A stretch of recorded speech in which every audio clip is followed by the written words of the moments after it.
All right, these are the notes for Chapter 3, Research and Ratings. Now, when we talk about data as it comes to the numbers and the information that we use to help us determine what we should be setting rates for radio and for television, we look at data in terms of two different methods. We look at the qualitative and we look at the quantitative. Collecting the information that gets deep into the means and motives of the consumer is what we call qualitative research. It measures the quality of the information rather than the number of people who may feel or act a certain way. So we're not so much concerned about the numbers of people per se, but more so what those types of people think and feel and do and how they react. So we're looking at specific traits of people that fit certain criteria. The number side of research, how many people said such and such or who is number one, that's what we call the quantitative research. It measures quantity. It's the numbers. So it's the actual ratings and shares, whether we're talking about mass audiences or we break it down by certain demographics. That is all part of quantitative research. So in measuring the audience, a lot of times we look at ratings. A rating is the estimated percentage of the population that is listening to or viewing an advertisement or a program. Now, in other classes, we've also talked about shares, where a share would be a percentage of the people that actually use a specific type of medium. But right now we're talking about ratings. We're talking about the population as a whole. You'll see a partial list of Nielsen indices and reports in your textbook. There's several others that are used for different types of research and providing different types of numbers, but it gives you a quick survey of some of the more ubiquitous ones in your textbook on page 145. One thing I do want to note, because of the age of the textbook, is that you're going to see references to Arbitron. Now, Arbitron is what used to be the agency that reported ratings and shares when it came to radio. But in past years, Arbitron was acquired by Nielsen. So much of the information that you see concerning Arbitron, you can still apply today. Just replace the word Arbitron with Nielsen. A lot of the reports and the way that they gather data is similar to what Arbitron used to do when it was Arbitron. Okay? With that in mind, let's continue. Rating services define their market areas by the U.S. government. So when we look at different market areas, those are actually set up by the Office of Management and Budget. And there may be some slight modifications to those that are done by the ratings agencies, depending on particular needs, but the basis of the market is actually set up by the federal government. Television ratings. Nielsen Media Research surveys the 212 television markets in November, February, May, and July for 4-week periods called sweeps. You may notice during those months that you may see more television specials, that you may see more special interest news stories on the local media outlets. That's because during the sweeps period, stations are trying to get their ratings up as much as they possibly can, because the higher their rating number is, the higher they can set their rate card for the coming quarter. Nielsen's diary keepers write their diary. Let's try that again. Nielsen's diary keepers write their daily viewing activities in a small booklet for a period of a week. So in markets where they still use the diary method, the Nielsen families will get their journal and they'll keep track of everything that they watch within that 1 week period. Each day is broken down into 15-minute increments, and diary keepers are asked to jot down what they're watching during that 15-minute period. They're also asked to enter the age and the sex of all the family members and all the visitors that may be watching television right alongside them. Now, another way that measurements are done by Nielsen is through the people meter. You're going to see the people meter used in larger markets. People meters record TV set usage in several households throughout larger and now medium-sized markets as well. People meters automatically download their data to Nielsen.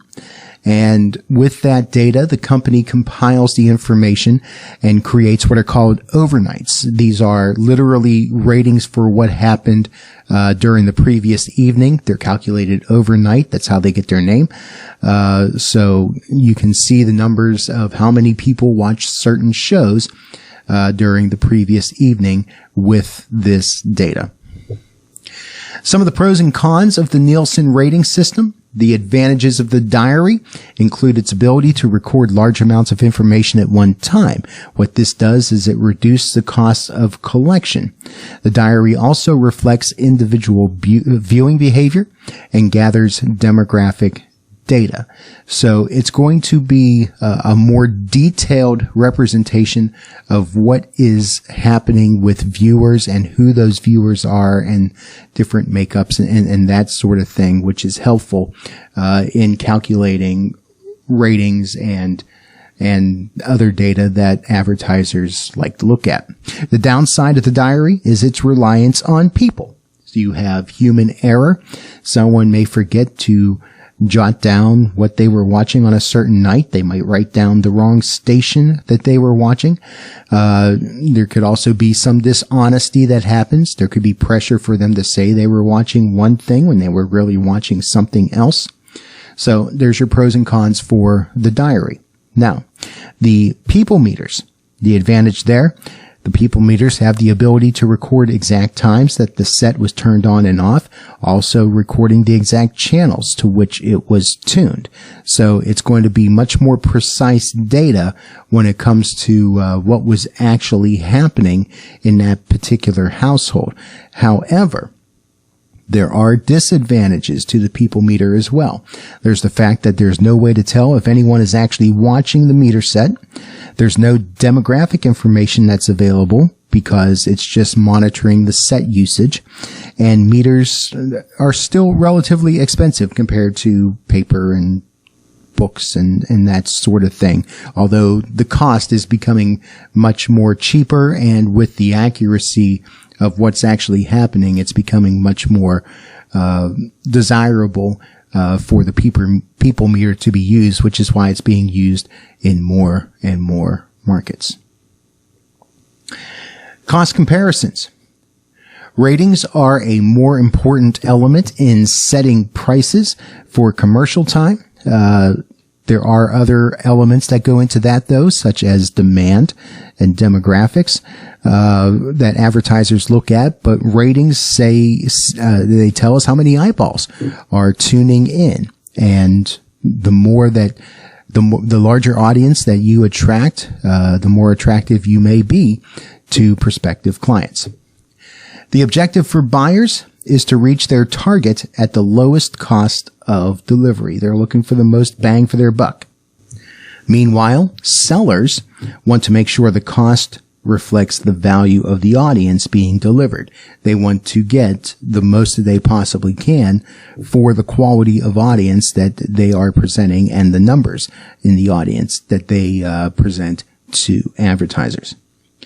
The total of all the ratings generated by each commercial in a schedule is what's called the gross ratings point, or the GPRs, also pronounced GRIPs. So you take all that information, so the total of all the ratings is the gross ratings points, and that is used as a value to show the effectiveness of how many people are tuning in and watching commercials at a given time. How much will it cost to deliver a message to 1,000 people using your medium? Well, the answer is expressed in a formula called the cost per thousand, or the CPM, M being the Roman numeral 1,000. So cost per thousand. And the formula that is used to calculate that number is there on your screen. Cost per thousand is the cost of the spot or schedule overall. divided by the number of households or persons being reached. In television, it's usually the number of households. And then that number is going to be multiplied by 1,000. Another cost comparison may be cost per point. In this case, we're taking a look at the cost of the spot or schedule divided by the gross ratings points. Again, the number of people that are tuning in to watch and are watching the commercials. So that's your cost per point value. Cost per point is pretty popular with advertisers, especially with ad agencies, because they compare costs among markets and then plan how much to spend to reach the people that they want in a specific market. So those are two main formulas that will be used to calculate the effectiveness of how well you are reaching out to your audiences when you're advertising in television. Taking a look now at radio ratings.